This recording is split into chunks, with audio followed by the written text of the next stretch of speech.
Hi, boys and girls. Welcome back to another Read Aloud. Today is our last day of the school year, but that doesn't mean that I'm going to stop reading to you. Go lay down. Paisley decided to say hello. She wants to read with us today. We left off reading about Via and some of the things that she was going through at school with her friends. We're going to continue reading about Via, and we are on chapter, it's called October 31st. Grants had died the night before Halloween. Since then, even though it's been 4 years, this has always been a sad time of year for me. For Mom too, although she doesn't always say it. Instead, she immerses herself in getting August's costume ready, since we all know Halloween is his favorite time of the year. This Halloween was no different. August really wanted to be a Star Wars character called Boba Fett. But Mom looked for a Boba Fett costume in August's size, which strangely enough was out of stock everywhere. She went to every online store, found a few on eBay that were going for an outrageous amount, and finally ended up buying a Jango Fett costume that she then converted into a Boba Fett costume by painting it green. I would say, in all, she must have spent 2 weeks working on that stupid costume. And no, I won't mention the fact that Mom was never made any of my costumes, because it really has no bearing on anything at all. The morning of Halloween, I woke up thinking about Grans, which made me really, really sad and weepy. Dad kept telling me to hurry up and get dressed, which just stressed me out even more, and suddenly I started crying. I just wanted to stay home. So Dad took August to school that morning, and Mom said I could stay home, and the two of us cried together for a while. One thing I knew for sure, however much I missed Grans, Mom must have missed her more. All those times August was clinging to life after a surgery, all those rush trips to the ER, Grants had always been there for Mom. It felt good to cry with Mom. For both of us at some point, Mom had the idea of our watching The Ghost and Mrs. Moore together, which was one of our all-time favorite black and white movies. I agreed that that was a great idea. I think I probably would have used this weeping session as an opportunity to tell Mom everything that was going on at school with Miranda and Ella, but just as we were sitting down in front of the DVD player, the phone rang. It was the nurse from August's school calling to tell Mom that August had a stomach ache and should be picked up. So much for the old movies and the mother-daughter bonding. Mom picked August up, and the moment he came home, he went straight to the bathroom and threw up. Then he went to his bed and pulled the covers over his head. Mom took his temperature, brought him some hot tea, and assumed that August's mom roll again. Via's mom, who had come out for a little while, was put away. I understood, though, August was in bad shape. Neither one of us asked him why he had worn his bleeding Scream costume to school instead of the Boba Fett costume that Mom had made for him. If it annoyed Mom to see the costume she had worked on for 2 weeks tossed on the floor, unused, she didn't show it. Trick or treat. August said he wasn't feeling well enough to go trick-or-treating later in the afternoon, which was sad for him because I know how much he loved to trick-or-treat, especially after it got dark outside. Even though I was well beyond the trick-or-treating stage myself, I usually threw on some mask or other to accompany him up and down the block, watching him knocking on people's doors, giddy with excitement. I knew it was the one night a year which he could truly be like every other kid. No one knew he was different under the mask. To August, that must have felt absolutely amazing. At 7 o'clock that night, I knocked on his door. "Hey," I said. "Hey," he said back. He wasn't using his PlayStation or reading a comic book. He was just lying in his bed looking at the ceiling. Daisy, as always, was next to him on the bed, her head draped over his legs. The bleeding Scream costume was crumpled up on the floor next to the Boba Fett costume. "How's your stomach?" I said, sitting next to him on the bed. "I'm still nauseous." "You sure you're not up for the Halloween parade?" "Positive." This surprised me. Usually August was such a trooper about his medical issues, whether it was skateboarding a few days after a surgery or sipping food through a straw when his mouth was practically bolted shut. This was a kid who's gotten more shots, taken more medicines, put up with more procedures by the age of 10 than most people would have to put up with in 10 lifetimes. And he was sidelined from a little nausea? You want to tell me what's up, I said, sounding a bit like Mom. No. Is it school? Yes. Teachers, schoolwork, friends? He didn't answer. Did someone say something, I asked. People always say something, he answered bitterly. I could tell he was close to crying. Tell me what happened, I said, and he told me what happened. He had overheard some very mean things some boys were saying about him. He didn't care about what the other boys had said. He expected that. But he was heard that one of the boys was his best friend, Jack Will. I remembered his mentioning Jack a couple of times over the past few months. I remembered Mom and Dad saying he seemed like a really nice kid, saying they were glad August had already made a friend like that. Sometimes kids are stupid, I said, softly holding his hand. I'm sure he didn't mean it. Then why would he say it? He's been pretending to be my friend all along. Tushman probably bribed him with good grades or something. I bet you he was like, hey, Jack, if you make friends with the freak, you don't have to take any tests this year. You know that that's not true, and don't call yourself a freak. Whatever, I wish I'd never gone to school in the first place. But I thought you were liking it. I hate it! He was angry all of a sudden, punching his pillow. I hate it, I hate it, I hate it! He was shrieking at the top of his lungs. I didn't say anything. I didn't know what to say. He was hurt. He was mad. I let him have a few more minutes of his fury. Daisy started licking the tears off his face. Come on, Augie, I said, patting his back gently. Why don't you put on your Jango Fett costume and... It's a Boba Fett costume. Why does everyone mix that up? Boba Fett costume, I said, trying to stay calm. I put my arm around his shoulders. Let's just go to the parade, okay? If I go to the parade, Mom will think I'm feeling better and make me go to school tomorrow. Mom would never make you go to school, I answered. Come on, Augie. Let's just go. It'll be fun, I promise. And I'll let you have all my candy. He didn't argue. He got out of bed and slowly started pulling on his Boba Fett costume.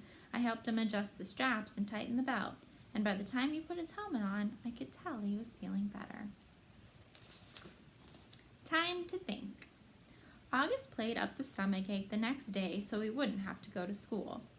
I admit I felt a little bad for Mom, who was genuinely concerned that he had a stomach bug, but I had promised August I wouldn't tell her about the incident at school. By Sunday, he was still determined not to go back to school. What are you planning on telling Mom and Dad? I asked him when he told me this. They said I could quit whenever I wanted to. He said this while he was still focused on a comic book he was reading.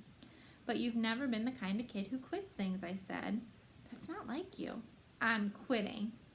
You're going to have to tell Mom and Dad why, I pointed out, pulling the comic book out of his hand so he'd have to look up at me while we were talking. Then Mom will call the school and everyone will know about it. Will Jack get in trouble? I would think so. Good. I have to admit, August was surprising me more and more. He pulled off another comic book off his shelf and started leafing through it. Augie, I said, are you really going to let a couple of stupid kids keep you from going back to school? I know you've been enjoying it. Don't give that power over you. Don't give them the satisfaction. They had no idea I'd even heard them, he explained. No, I know, but... Via, it's okay. I know what I'm doing. I've made up my mind. But this is crazy, Augie, I said emphatically, pulling the new comic book away from him too. You have to go back to school. Everyone hates school sometimes. I hate school sometimes. I hate my friends sometimes. That's just life, Augie. You want to be treated normally, right? This is normal. We all have to go to school sometimes despite the fact that we have bad days, okay? Do people go out of their way to avoid touching you, Via? He answered, which left me momentarily without an answer. Yeah, right. That's what I thought. So don't compare your bad days at school to mine, okay? Okay, that's fair, I said. But it's not a contest about whose days suck the most, Augie. The point is, we all have to put up with the bad days. Now, unless you want to be treated like a baby the rest of your life, or like a kid with special needs, you just have to suck it up and go. He didn't say anything, but I think that last bit was getting to him. You don't have to say a word to those kids, I continued. Actually, August, it's so cool that you know what they said, but they don't know you know what they said, you know? What the heck? You know what I mean. You don't have to talk to them ever again if you don't want. and they'll never know why. See? Or you can pretend to be friends with them, but deep down inside, you know you're not. Is that how you are with Miranda, he asked. No, I answered quickly, defensively. I've never faked my feelings with Miranda. So why are you saying I should? I'm not. I'm just saying you shouldn't let those little jerks get to you, that's all. Like Miranda got to you. Why do you keep bringing up Miranda? I yelled impatiently. I'm trying to talk to you about your friends. Please keep mine out of it. You're not even friends with her anymore. What does that have to do with what we're talking about? The way August was looking at me reminded me of a doll's face. He was just staring at me blankly with his half-closed doll eyes. She called the other day, he said finally. What? I was stunned. And you didn't tell me? She wasn't calling you, he answered, pulling both comic books out of my hands. She was calling me, just to say hi, to see how I was doing. She didn't even know I was going to a real school now. I can't believe you hadn't even told her. She said the two of you don't hang out much anymore, but she wanted me to know that she'd always loved me like a big sister. Double stunned, stung, flabbergasted. No words formed in my mouth. Why didn't you tell me? I said finally. I don't know, he shrugged, opening the first comic book again. Well, I'm telling Mom and Dad about Jack will if you stop going to school, I answered. Tushman will probably call you into school and make Jack and those other kids apologize to you in front of everyone. And everyone will treat you like a kid who should be going to school for kids with special needs. Is that what you want? Because that's what's going to happen. Otherwise, just go back to school and act like nothing happened. Or if you want to confront Jack about it, fine. But either way, if you... Fine, he interrupted. What? Fine, I'll go, he yelled. Just stop talking about it already. Can I please read my book now? Fine, I answered, turning to leave his room. I thought of something. Did Miranda say anything else about me? He looked up from the comic book and looked right into my eyes. She said to tell you she misses you, quote unquote. I nodded. Thanks, I said casually, too embarrassed to let him see how happy that made me feel. All right, we are at a new part of the book, part 3, and this one is Summer. So this is going to be from Summer's point of view. It says, you are beautiful no matter what they say. Words can't bring you down. You are beautiful in every single way. Yes, words can't bring you down. By Christina Aguilera, and the song is Beautiful. Weird kids. Some kids actually come out and ask me why I hang out with the freak so much. These are kids that don't even know him well. If they knew him, they wouldn't call him that. Because he's a nice kid, I always answer, and don't call him that. You're a saint, Summer, Zemina Chin said to me the other day. I couldn't do what you're doing. It's not a big deal, I answered her truthfully. Did Mr. Tushman ask you to be friends with him? Charlotte Cody asked. No, I'm friends with him because I want to be friends with him, I answered. Who knew that me sitting with August Pullman at lunch would be such a big deal? People acted like it was the strangest thing in the world. It's weird how weird kids can be. I sat with him the first day because I felt sorry for him. That's all. Here he was, this strange-looking kid in a brand new school. No one was talking to him. Everyone was staring at him. All the girls at my table were whispering about him. He wasn't the only kid at Beecher Prep, but he was the only one everyone was talking about. Julian had nicknamed him the Zombie Kid, and that's what everyone was calling him. Did you see the Zombie Kid yet? Stuff like that gets around fast, and August knew it. It's hard enough being the new kid even when you have a normal face. Imagine having his face.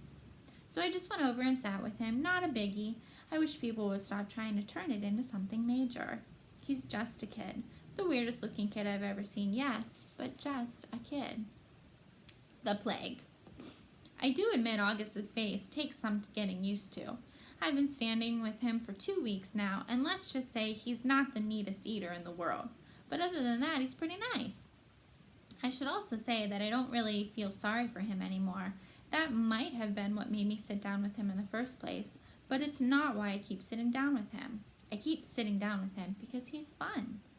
One of the things I'm not loving about this year is how a lot of the kids are acting like they're too grown up to play things anymore. All they want to do is hang out and talk at recess. And all they talk about is who likes who and who is cute and who's not cute. August doesn't bother about that stuff. He likes to play Foursquare at recess, which I love to play too. It was actually because I was playing Foursquare with August that I found out about the plague. Apparently, this is a game that's been going on since the beginning of the year. Anyone who accidentally touches August has only 30 seconds to wash their hands or find hand sanitizer before they catch the plague. I'm not sure what happens to you if you actually catch the plague because nobody's ever touched August yet. Not directly. How I found out about this is that Maya Markowitz told me that the reason she won't play Foursquare with us at recess is that she doesn't want to catch the plague. I was like, what's the plague? And she told me. I told Maya I thought that was really dumb and she agreed, but she still wouldn't touch a ball that August touched. Not if she could help it. The Halloween party. I was really excited because I got an invitation to Savannah's Halloween party. Savannah is probably the most popular girl in the school. All the boys like her. All the girls want to be friends with her. She was the first girl in the grade to actually have a boyfriend. It was some kid who goes to MS 281, though she dumped him and started dating Henry Joplin, which makes sense because the two of them totally look like teenagers already. Anyway, even though I'm not in the popular group, I somehow got invited, which is very cool. When I told Savannah I got her invitation and would be going to her party, she was really nice to me, though she made sure to tell me that she didn't invite a lot of people, so I shouldn't go around bragging to anyone that I got invited. Maya didn't get invited, for instance. Savannah also made sure to tell me not to wear a costume. It's good she told me because, of course, I would have worn a costume to a Halloween party. Not the unicorn costume I made for the Halloween parade, but the goth girl setup I'd worn to school. But even that was a no-no for Savannah's party. The only negative about my going to Savannah's party was that now I couldn't be able to go to the parade and the unicorn costume would be wasted. That was kind of a bummer, but okay. Anyway, the first thing that happened when I got to her party was that Savannah greeted me at the door and asked, "Where's your boyfriend, Summer?" I don't even know what she was talking about. "I guess he doesn't have to wear a mask for Halloween, right?" she added. And then I knew what she was talking about. August. "He's not my boyfriend," I said. "I know, I'm just kidding." She kissed my cheek. All the girls in her group kissed each other's cheeks now whenever they said hello, and threw my jacket on a coat rack in her hallway. Then she took me by the hand down the stairs to her basement, which is where the party was. I didn't see her parents anywhere. There were about 15 kids there, all of them the popular kids from either Savannah's group or Julian's group. I guess they've all kind of merged into one big super group of popular kids, now that some of them have started dating each other. I didn't even know there were so many couples. I mean, I knew about Savannah and Henry, but Zamina and Miles, and Ellie and Amos? Ellie's practically as flat as I am. Anyway, about 5 minutes after I got there, Henry and Savannah were standing next to me, literally hovering over me. "So, we want to know why you hang out with the zombie kid so much," said Henry. "He's not a zombie," I laughed like they were making a joke. I was smiling, but I didn't feel like smiling. "You know, Summer," said Savannah, "you'd be a lot more popular if you didn't hang out with him so much. I'm going to be completely honest with you. Julian likes you. He wants to ask you out." "He does? Do you think he's cute?" Yeah, I guess he's cute." "So you have to choose who you want to hang out with," Savannah said. She was talking to me like a big sister would talk to her little sister. "Everyone likes you, Summer. Everyone thinks you're really nice and that you're really, really pretty. You totally could be a part of our group if you wanted to. And believe me, there are a lot of girls in our grade who would love that." "I know," I nodded. "Thank you." "You're welcome," she answered. "You want me to tell Julian to come and talk to you?" I looked over to where she was pointing and could see Julian looking over at us. I actually need to go to the bathroom. Where's that?" I went to where she pointed, sat down on the side of the bathtub, and called Mom and asked her to pick me up. "Is everything okay?" said Mom. "Yeah, I just don't want to stay," I said. Mom didn't ask any more questions and said she'd be there in 10 minutes. "Don't ring the bell," I told her. "Just call me when you're outside." I hung out in the bathroom until Mom called, and then I snuck upstairs without anyone seeing me, got my jacket, and went outside. It was only 9:30. The Halloween parade was in full swing down Amesfort Avenue. Huge crowds everywhere. Everyone was in costumes. Skeletons, pirates, princesses, vampires, superheroes, but not one unicorn. November. The next day at school, I told Savannah I had eaten some really bad Halloween candy and gotten sick, and that's why I went home early from her party. She believed me. There was actually a stomach bug going around, so it was a good lie. I also told her that I had a crush on someone else that wasn't Julian, so she would hopefully leave me alone and hopefully spread the word to Julian that I wasn't interested. She, of course, wanted to know who I had a crush on, and I told her it was a secret. August was absent the day after Halloween, and when he came back, I could tell something was up with him. He was acting so weird at lunch. He barely said a word and kept looking down at his food when I had talked to him, like he wouldn't even look at me in the eye. Finally, I was like, Augie, is everything okay? Are you mad at me or something? No, he said. Sorry you weren't feeling well on Halloween. I kept looking for Boba Fett in the hallways. Yeah, I was sick. Did you have that stomach bug? Yeah, I guess. He opened a book and started to read, which was kind of rude. I'm so excited about the Egyptian Museum project, I said. Aren't you? He shook his head, his mouth full of food. I actually looked away because between the way he was chewing, which almost seemed like he was being gross on purpose, and the way his eyes were kind of closed down, I was getting a really bad vibe from him. What project did you get? I asked. He shrugged, pulled out a little scrap of paper from his jeans pocket, and flicked it across the table to me. Everyone in the grade got assigned an Egyptian artifact to work on for the Egyptian Museum Day, which was in December. The teachers wrote all the assignments down on tiny scraps of paper, which they put into a fishbowl, and then all us kids in the grade took turns picking the papers out of the fishbowl and assembly. So I unfolded Augie's little slip of paper. Oh, cool, I said, maybe a little overexcited because I was trying to get him psyched up. You got the step pyramid of Saqqara? I know, he said. I got Anubis, the god of the afterlife. The one with the dog head? It's actually a jackal head, I corrected him. Hey, you want to start working on our projects together after school? You can come over to my house. He put his sandwich down and leaned back in his chair. I can't even describe the look he was giving me. You know, Summer, he said, you don't have to do this. What are you talking about? You don't have to be friends with me. I know Mr. Tushman talked to you. I have no idea what you're talking about. You don't have to pretend is all I'm saying. I know Mr. Tushman talked to some kids before school started and told them that they had to be friends with me. He didn't talk to me, August. Yeah, he did. No, he didn't. Yeah, he did. No, he didn't. I swear on my life. I put my hands up in the air so he could see I wasn't crossing my fingers. He immediately looked down at my feet, so I shook off my Uggs so he could see my toes weren't crossed. You're wearing tights, he said accusingly. You can see my toes are flat, I yelled. Okay, you don't have to scream. I don't like being accused of things, okay? Okay, I'm sorry. You should be. He really didn't talk to you? Augie! Okay, I'm sorry. I would have stayed madder at him longer, but then he told me about something bad that had happened to him on Halloween, and I couldn't stay mad at him anymore. Basically, he heard Jack bad-mouthing him and saying really horrible things behind his back. It's kind of explained his attitude, and now I knew why he's been out sick. Promise you won't tell anyone, he said. I won't, I nodded. Promise you won't ever be mean like that to me again? Promise, he said, and we pinky swore. All right, we are going to stop there. That was a chapter on Summer and from her perspective.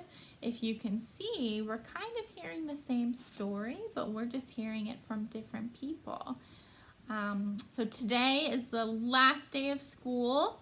Thank you for joining me for our read-alouds up until this point. I promise I will keep going through the summer until we get to the end of the book. And then when the book is over, you can always watch the movie. I actually watched it the other day. So I will see you back on here. Thanks for joining me today. I enjoy reading with you, and I will see you guys later. Bye, friends.